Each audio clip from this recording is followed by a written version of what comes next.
Olá pessoal, aqui quem está falando é o professor Isaac Percy. Hoje, juntamente com o professor Albert, a gente vai dar início à nossa segunda aula. Qual é o tema da nossa aula de hoje, professor Albert? Olá, turma! Olá, professor Isaac.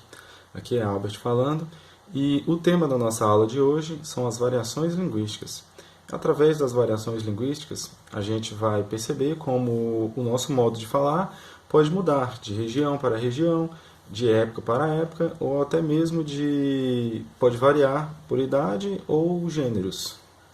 Nossa, interessante. Professor Albert, quais são os tipos de variações linguísticas?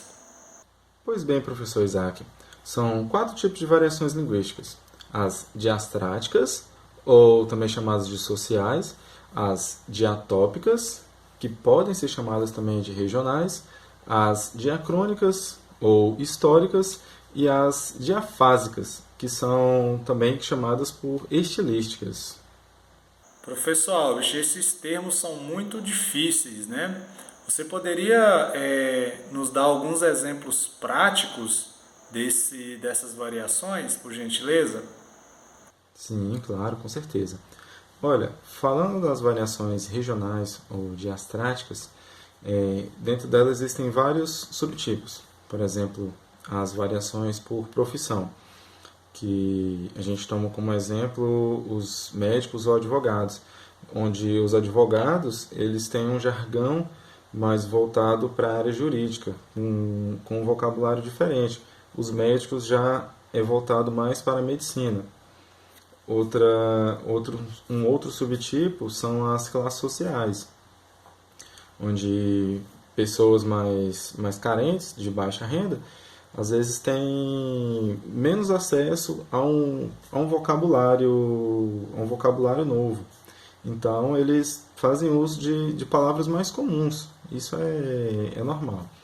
Agora, temos também uma variação que pode ocorrer por idade, onde pessoas mais velhas vão falar de modo diferente de pessoas mais novas. Geralmente os mais jovens vão usar gírias, esse tipo de coisa. Inclusive, se a gente pegar gírias de quando nossos pais eram adolescentes, são gírias diferentes das dos adolescentes de hoje em dia. Outro tipo de variação social, diastrática, é também a variação por gênero, que ocorre entre homem e mulher, onde o homem tem um modo de falar diferente da mulher. Muitas vezes a mulher pode ser mais delicada no modo de falar, tratar uma amiga, por exemplo, chamando por amiga, enquanto o homem vai ter outros tipos de vocabulário. Outro diferencial também é a escolaridade, o grau de escolaridade da pessoa, que vai também na questão do profissional. Quando você tem um advogado, ele fez todo o curso dele, ele teve um convívio, um acesso a uma linguagem diferente. E falando sobre o regionalismo, ou o diatópicos, a gente tem uma diferença entre os sotaques, uma coisa assim que é muito notada, a gente pode ver nas várias regiões do Brasil. Por exemplo, na região sul, onde os gaúchos têm um sotaque diferente das outras regiões. E não é só a questão do sotaque também é questão do vocabulário. Exemplo disso são as várias formas de dizer mandioca, aipim, macaxeira, tem a questão existem várias outras palavras assim que são chamadas que têm formas diferentes de ser ditas. Uma mesma palavra com diferentes formas de ser ditas. Falando sobre as históricas ou diacrônicas, a gente pode pegar como exemplo palavras que caíram em desuso, palavras que foram mudadas através dos tempos. Existem vários exemplos. A palavra farmácia, que antes era escrita com PH, hoje já é escrita com F, farmácia. Um exemplo muito interessante é o uso do você, onde anteriormente começou com voz mercê, e foi modificando, modificando, e hoje em dia a gente usa o você. E inclusive tem gente que reduz mais ainda a palavra. De você, às vezes usa só o ser. Falando sobre um outro tipo de variação linguística, que é que são as estilísticas ou diafásicas, esse tipo de variação vai depender do contexto onde se estiver inserido, depende das situações.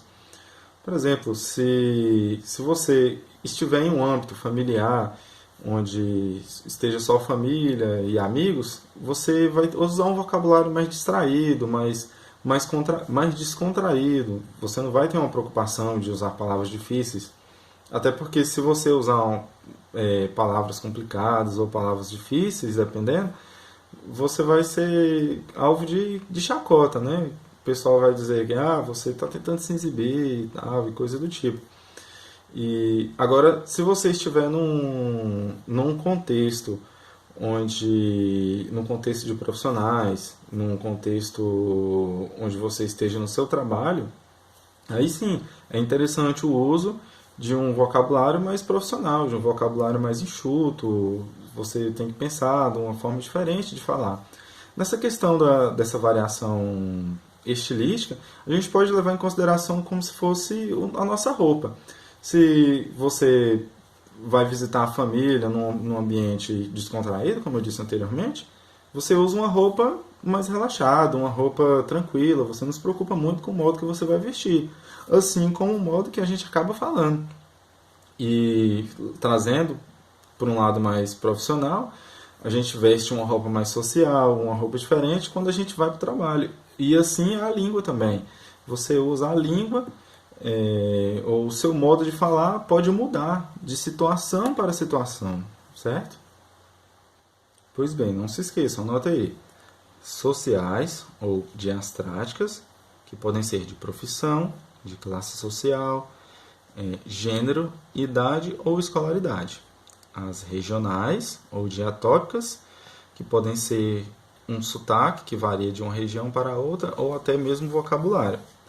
A outra são as históricas ou diacrônicas, que são palavras que caem em desuso ou que se modificam através do tempo.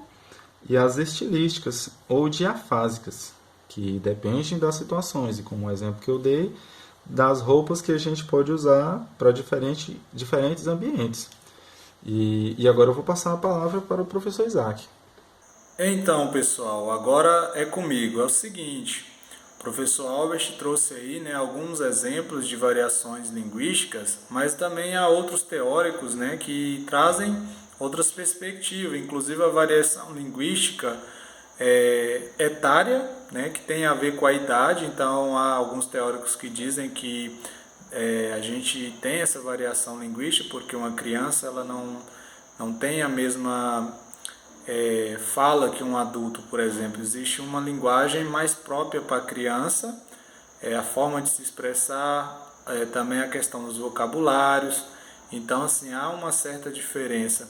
E há também quem aponte a variação com base no gênero, né? Ao afirmar que as mulheres têm alguns vocabulários, né, mais próprios para elas, que é vamos dizer assim, um vocabulário voltado para o público feminino, e há outras palavras e formas de expressões que os homens usam mais. Então, assim, tudo isso são mais teorias para a gente analisar.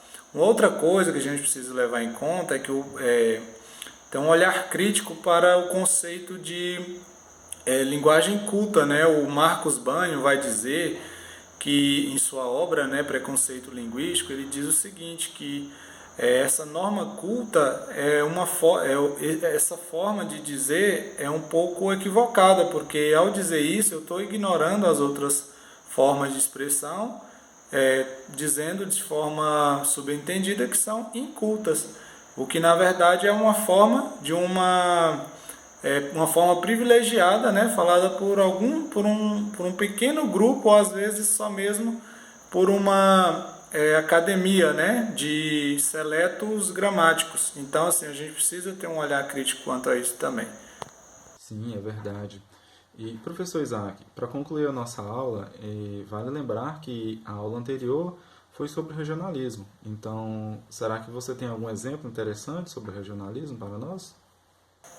Para concluir, eu vou trazer aqui um exemplo, né, dessa variação linguística regional, já que o último tema foi regionalismo. Um exemplo é o João Simões de Lopes Neto, né, que em sua obra Contos Gauchescos ele traz aí uma personagem que carrega as tradições gaúchas, né, que é o Blau Nunes. E o próprio Blau Nunes, Blau em alemão quer dizer azul, então até isso eles pegam um pouco, né, já que há uma grande influência de imigrantes alemães no sul. E essa personagem é uma personagem simples, né, representa aí o boiadeiro, que é trabalhador e tudo mais, tem sua honra. Então é uma linguagem bem regionalista, né? Eu trouxe aqui um trecho onde ele fala o seguinte, em sua obra, né? Mas você é um guri perto de mim, que podia ser seu avô, pois escute. Pois bem, então aqui a gente percebe, né, uma linguagem mais simples, uma linguagem também bem regional, né? Guri, que é uma forma de falar, de chamar criança, menino, né? Então, assim, é isso aí. Então, a diversidade ela é importante e ela precisa ser levada em conta sempre.